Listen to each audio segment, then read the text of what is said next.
Do you know how to schedule your time efficiently? How about some long-term planning that takes into account more than just a few weeks or months? Do you have a routine or system that allows you to get everything done and reach your objectives without neglecting your personal and professional relationships? Adulthood is like a circus where you have to keep juggling balls while more and more are thrown at you. When you start juggling too many objects, some of them will inevitably drop.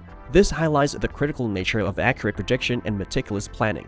Tossing and catching more than you ever thought possible is possible with some practice and adherence to the rules. Every aspect of your life requires your attention: the bank account, the family, the friends, the job, the side projects, the new language, the weekly shop, the housework.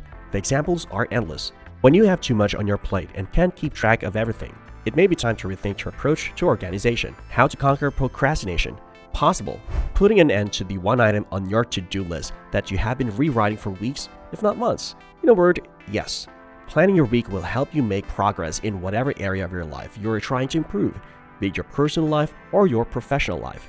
This video will take you through the significance of planning your week in advance and the best ways to plan your week. Let's start with the most important question. Why is it important to plan your week?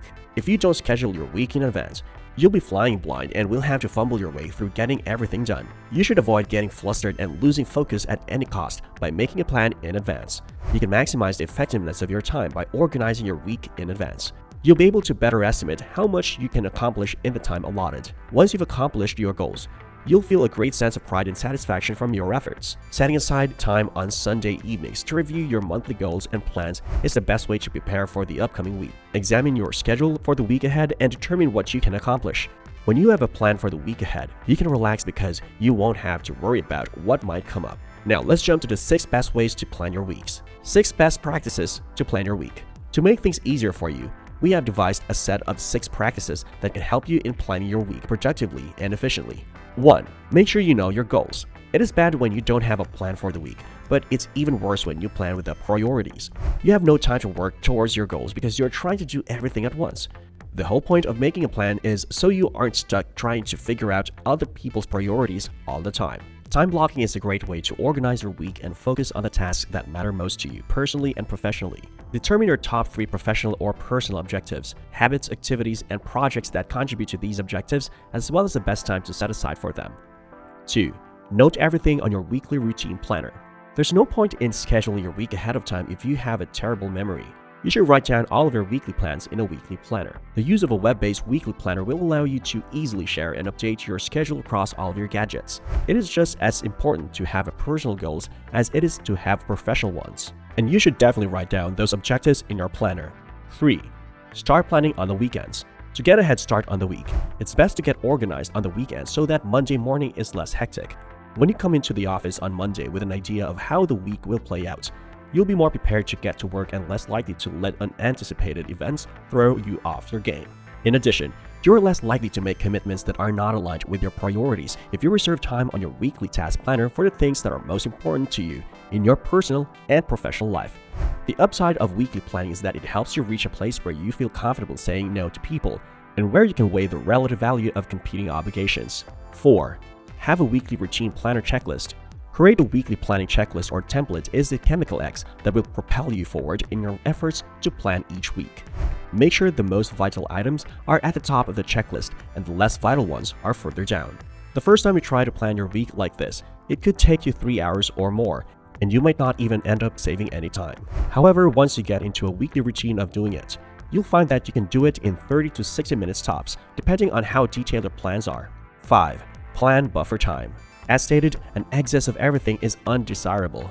Inevitably, when you know what needs to be done and have already considered every possible scenario, you feel no pressure to worry about the future. In a similar vein, if you overplan, you'll feel like every minute is working against you and you'll probably end up behind. You can avoid this common snare for inexperienced planners by building buffers into your weekly schedule. For assistance, consider the following. Remember to factor in time for breakfast, showering, and commuting. Rushing around in the morning is the worst, and always leave yourself at least an hour to wrap up things if the event will last longer than an hour and involve other people. 6. Account unplanned times. It is fair to say that planning has its downsides. The greatest enemy of improvisation and spontaneity is preparation. You just have to roll with the punches and accept the fact that unexpected things will happen to you. Fortunately, this is more likely to be the case in your personal than in your professional life. The idea is to not panic and instead make preparations for times when you don't know what to do. Improvisation is your only option in a precarious situation. A step-by-step guide to make a workable weekly schedule. The most effective method of organizing one's week is to create a plan detailing the activities to be performed on each day. You don't need a detailed plan, but you should have enough to get you through the upcoming week. Make sure you have everything you need to help you before you start planning your week. A blank notebook is perfect for jotting down notes, while a week plan can help you stay on track by establishing deadlines and keeping a weekly calendar of your most pressing commitments. Here are 5 steps to help you plan your week in a more effective and productive way. Step 1. Review your bigger plan. Priority number 1 is to examine your plans for the coming year and see how well they stack up against your objectives. The next step is to look at the upcoming month's priorities and plans, noting any important dates that will need to be worked into the schedule. Step 2. Making a detailed list. Making a list of everything you need to and want to accomplish this week is essential for staying on track and getting things done. This can be anything from planning out a large-scale project to going grocery shopping. You're done making the list. Quickly scan it to make sure it contains only the most pressing items. Those that aren't time-sensitive can wait until next week. Step 3. Setting your priorities right. You shouldn't put more than 7 things per week on your priority list. In your weekly routine planner, prioritize the things you need to accomplish by the end of the week. Step 4. Formulating steps for action. Make a plan of attack for your pressing tasks first. Consider what needs to be done to get started and get the priorities checked off. Step 5. Making your schedule. Plan out what you'll be doing each day of the week and write down your plans on a weekly planner. If you find this method to be helpful, when making your schedule, group together activities that are similar so you don't have to switch gears as often. With a right week planner, like Week Plan, you can save time and energy without sacrificing efficiency. You should also make it a habit to give yourself one major assignment per day of the week. If you want to get things done right, you have to get the big ones done first. You'll be able to maintain your concentration and sense of accomplishment with this strategy. Conclusion. So, do you plan your weeks ahead of time or just go with the flow? Share with us in the comments below. Also, if you enjoyed this video, give it a like and share it with your friends so we can keep making videos like this. For more contents like this, subscribe to our channel. Also, be sure to check out our other videos as well. Thanks for watching.